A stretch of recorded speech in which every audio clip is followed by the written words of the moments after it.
देश का अभिन्न अंग है, वहां महिलाओं एवं बच्चों की सुरक्षा सुनिश्चित की जाए। यह केवल एक राज्य का नहीं बल्कि यह मुद्दा देश की अस्मिता और गरिमा से जुड़ा हुआ है। अतः वहां शांति व्यवस्था बहाल कर महिलाओं एवं बच्चों को सुरक्षित माहौल प्रदान किया जाए। मणिपुर की घटना की वजह से अंतर्राष्ट्रीय स्तर पर देश की छवि खराब हुई है।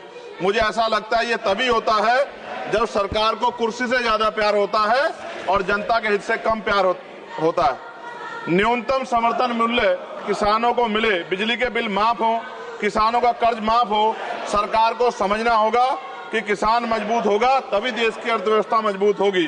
खाद पर सब्सिडी बढ़ाई जाए, यूरिया नहीं मिल रहा है, खाद का वितरण पारदर्शिता लाई जाए। यदि समय रहते सरकार ने संज्ञान नहीं लिया तो वो दिन दूर नहीं कि देश में खाद्य संकट हो जाएगा। महोदया, गया में महाबोध विहार प्रकरण जो है, वहां से बुद्धिस्ट समाज में चिंता है और आक्रोश भी है। सरकार उसका हल करे, बुद्धिस्टों को उनका हक दे, जैन समाज की भावना का भी सम्मान रखे और ईसाइयों में भी हमले बंद हो और बहुजन महापुरुषों के विचारों को कार्य और पाठ्यक्रम में शामिल किया जाए। आज SC/ST पे एट्रोसिटी बढ़ रही है, जातिगत भेदभाव की वजह से बारातें रोकी जा रही हैं। अभी हाल की घटनाओं में कई ऐसी घटनाएं हुई हैं उत्तर प्रदेश में जहां जातिगत अपमान हुआ है। नगीना लोकसभा क्षेत्र में किसानों की मुख्य आय का साधन गन्ना उत्पादन है, लेकिन न गन्ने का मूल्य में वृद्धि हुई है और न ही मिल द्वारा समय पे भुगतान किया जा रहा है। गन्ना किसान मजबूत होगा तभी ग्रामीण अर्थव्यवस्था मजबूत होगी। साथ साथ SC/ST का प्रमोशन में रिजर्वेशन नहीं दिया जा रहा है, उल्टा निजीकरण करके नौकरी खत्म की जा रही है, बैकलॉग नहीं भरा जा रहा है, पुरानी पेंशन बहाल नहीं की जा रही है।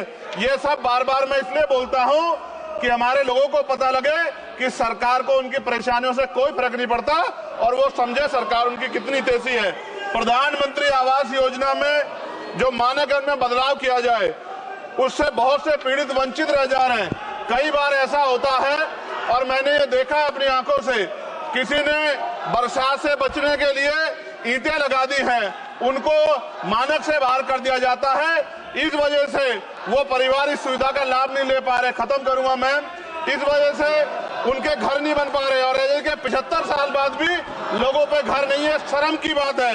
नगीना लोकसभा क्षेत्र में केंद्रीय विद्यालय खोले जाएं और जो पहले से संचालित केंद्रीय विद्यालय हैं उनमें किताबों से लेकर सभी आवश्यक एवं पर्याप्त सुविधाएं सुनिश्चित की जाएं ताकि क्षेत्र के बच्चों को गुणवत्तापूर्ण शिक्षा प्राप्त हो।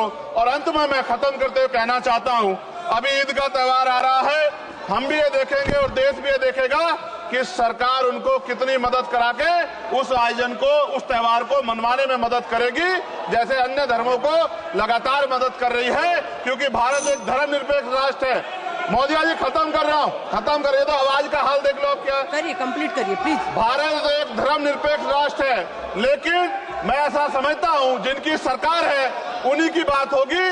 मुसलमानों की, जैनों की, सिखों की, रविदासियों की और बुद्धिस्टों की जो आंदोलन कर रहे हैं और पुलिस लाठी मार रही है, मैं समय रहते चेतित कर रहा हूँ। सरकार को चिंता करनी चाहिए कि बुद्धिस्टों का अपमान ज्यादा दिन बुद्धिस्ट बर्दाश्त नहीं करेंगे। महाबोध विहार हमारा हक है और वो देना पड़ेगा। आपका बहुत बहुत धन्यवाद। जय भीम, जय भारत।